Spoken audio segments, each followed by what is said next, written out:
everybody. We are back with another episode of Just Shy of Sanity.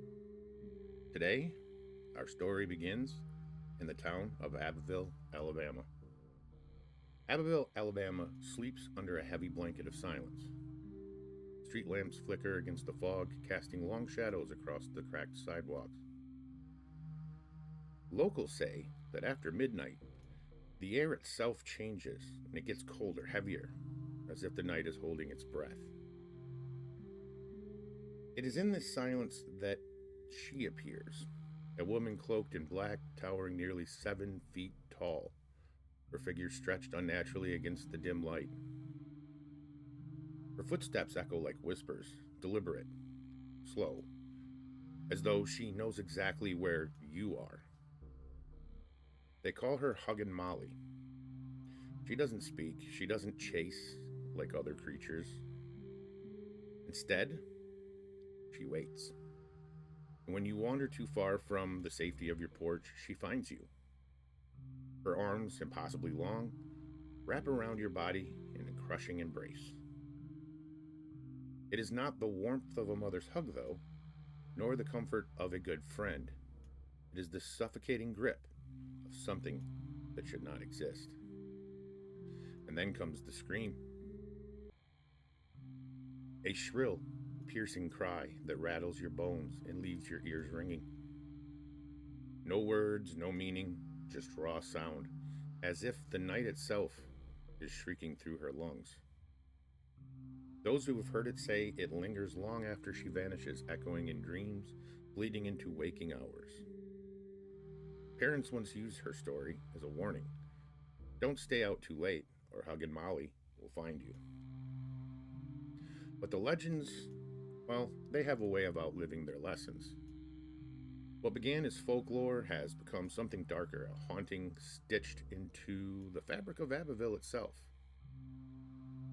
According to the site moonmausoleum.com, in some accounts, when the local townspeople tell the legend, Hugging Molly was a woman living in Abbeville a long time ago.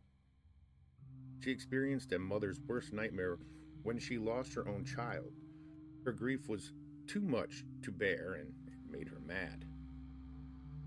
She started to roam the nights and went after the local children to make up for the death of her child, like it was a way of dealing with the tragedy of losing her own.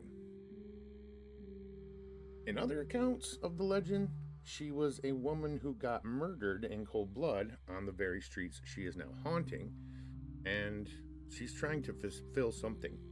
Perhaps she was killed after dark with no one to look out for her, and now, she's out there in turn looking out for others. Perhaps the real story behind the legend is the version about her being a professor at what used to be Alabama Agricultural School, as some of the variations of the legend suggest. In these versions, she is only trying to keep the students safe by getting them off the streets at night.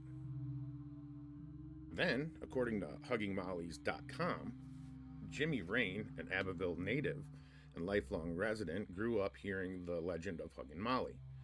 For him and his friends, she was as real as the trees, and that's the truth to them.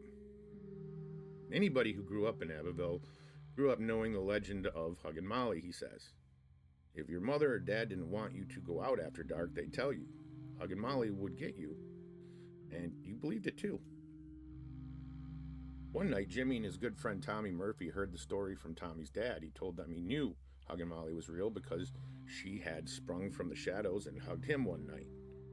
They were convinced that it had to be true.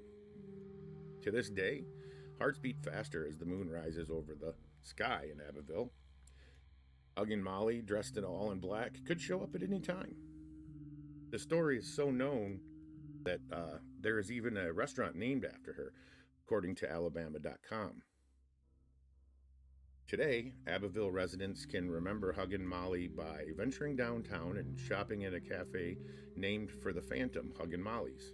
It's located at 129 Kirkland Street, has an old-fashioned soda fountain offering ice cream and malts. The website, paranormalcatalog.net, appears to tie it to something more racial, more sinister. Reports of lynchings and sexual violence, which often went unpunished, made the streets of Abbeville even more difficult for black people who were warned to stay indoors after sundown. These tragedies left a collective trauma that may have led to the development of urban legends as a way of coping. One such legend emerged after a devastating fire in the early 1900s that burned down the entire town. It was during this time that the legend of Huggin Molly began to take shape. The town was also ravaged by an F2 tornado that destroyed many old buildings, prompting the town to rebuild on top of the old ones.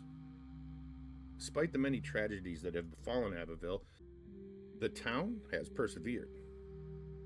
The legend of Huggin Molly, while scary, has become an important part of the town's culture, and the people of Abbeville continue to honor their history while looking towards a brighter future.